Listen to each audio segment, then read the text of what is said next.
Emotional intelligence is so important in the daily management of your organization. And today we'll hear from experienced continuous improvement expert Jacqueline Kerstma on where to find the best source of emotional intelligence, and that is almost certainly with your team leaders. So for that role, really value the people skills over education, because they are a communication hub, and we'll also be hearing from her why they are so important to continuous improvement, to any kind of problem solving and improvement project you're going to do within your organization. So let's hear from Jacqueline. The team leader is really the person who knows a lot about people. Look at it, for example, they lead teams, maybe 15 to 20 persons, all different. Sometimes also from different environments, different cultures. People with problems as well, personal problems or also maybe development problems. And those team leads handle everything. And I think most of the time, managers that are the managers of the team leads are not even aware of how difficult this position is in the organization. Because it's just part of the daily stuff, but they solve it every day. And if you think of it, and if you start noticing that, I think you will be very well surprised about how much they know about people skills and how much emotional intelligence those persons really have. And what I've noticed in the past years is that sometimes those roles are underestimated, and also sometimes those roles are a bit biased because the level of education becomes suddenly so important for those roles.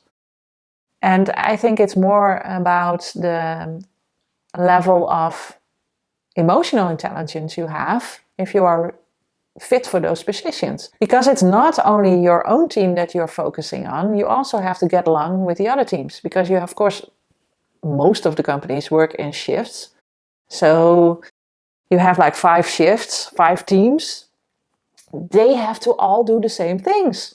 And how do you make sure that they connect to each other if they don't even see each other? Yeah, maybe 5 minutes during the shift handover, but that's not all teams together. So how do you connect those team leads also and make sure that they develop as a team as well?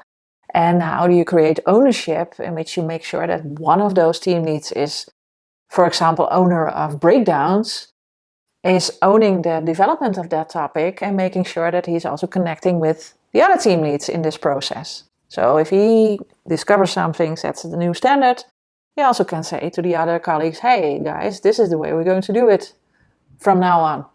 And I expect from you this and this, and next week when we talk to each other again, then I want to know how this is going and how do we perform now with those new standards and new agreements we made. So it's all about making the connection, express what is needed, and also make the right agreements about how you want to work together. What you want to do is to get a connection also between the team leads and make sure that they share knowledge as well. That they, for example, if they perform in a better way than the other shifts, one of the teams, and that you find out, okay, what are they doing so well, and how can we make sure that the other shifts are doing the same? So what standards are they maintaining that is so helping to achieve their results, and how can we make sure that the other shifts are using the same approach? For that, you need to create the environment that those people also connect with each other, and those team leads connect, that they talk to each other, that they share their information, that they also share the results, and that they really also help each other, bringing the whole production environment to a higher level. The production manager is responsible to get a clear view of how those shifts work independently from each other.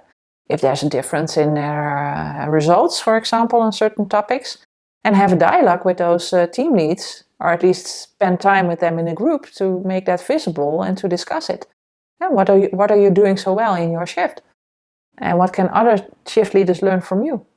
And if you as a manager also make sure that you challenge that, make sure that you challenge in your daily meetings, for example, that the shifts are using the same approach to get the results, or at least help each other to do the same things, then you can also make a difference there. Letting teams do their own thing, shifts do their own thing, is not really helping this. So every time look at how can we, at least the weakest part of the chain, how can we make it stronger so that the whole chain will become stronger? And again, there you need to facilitate that for those team leaders, because they cannot organize this themselves. So you can do it from a CI point of view, of course, that you say, okay, we're going to facilitate those meetings, make sure that we get a connection between the shifts, make sure that they share information so we can learn from each other. But also the production manager, in this case, can have a big role in that and make sure that there is a similar way of working over the shifts. And he can do that again, of course, by doing process confirmations. And so there are a lot of methods and tools available to create this, but it starts by wanting this. If you have those team leads in place, and if you really know what they're capable of, then you can also use them very well in your improvement projects. Because if you give them some ownership on certain topics that you want improvement on, you can also create, again, knowledge, of course, coming from your CI specialists or from certain departments, support functions. And that knowledge can help develop those team leads further. And so make sure again that you facilitate those team leads in those specific topics about quality, about maintenance, about safety, about training and education. Look at the environment they're working in and see what knowledge they need and provide that again. And so again, be supportive towards those team leads to make sure that they can do their improvement activities in the right way.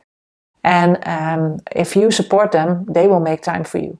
So to summarize that, you have to be very fond of your team leads and make sure that they are cherished and that you make sure they have the right tools and the right environments to also develop themselves and develop their teams. And that's your job as a manager. Facilitate those team leads. And I think that is a big thing that is not really seen in most organizations.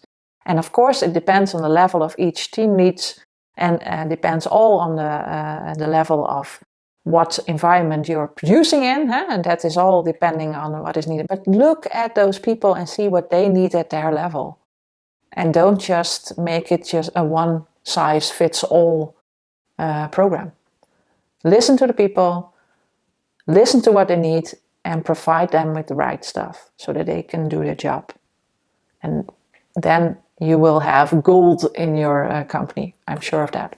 Thank you, Jacqueline, for those nuggets of wisdom. Now, if you also liked the interview, please let us know by hitting that like button. And also share with us in the comments, what is your view, or maybe your company's view, on education or emotional intelligence, people skills, more hard business skills? How does that all have its role within our organizations?